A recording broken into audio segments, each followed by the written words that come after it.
Je m'appelle Moustapha Dien, je suis cadre comptable dans une société de télécommunications à Dakar. J'ai l'honneur de vous présenter mon premier livre intitulé Nuit d'une vie, édité par Harmattan Sénégal. J'ai fait ce saut dans l'écriture pour d'abord chercher une liberté. La liberté d'inventer, de créer, la liberté de penser, que je ne pense trouver que dans la littérature.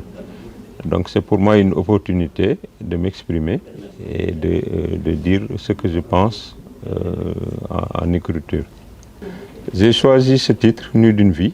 Je pouvais choisir un autre titre à la place, ça ne serait pas scandaleux pour qui lit le roman, de choisir par exemple un nom comme Le destin d'un paria ou Les misères de la pauvreté. Ça serait un peu déroutant pour vous dire les difficultés que j'ai eu à choisir un nom à ce livre thématique dans lequel j'ai parlé de beaucoup de choses.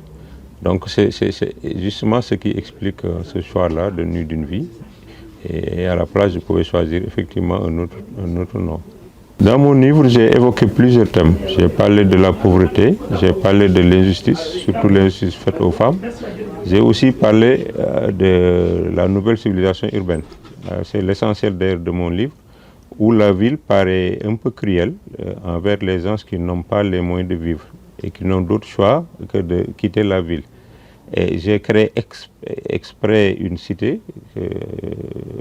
la cité de Kourab, qui est la cité des diables, est devenue la terre d'accueil de tous ces éclopés, tous ceux qui sont rejetés, tous les parias de la ville sont obligés de venir vivre là-bas, dans des conditions parfois difficiles, et dans des synergies parfois aussi épatantes pour le lecteur.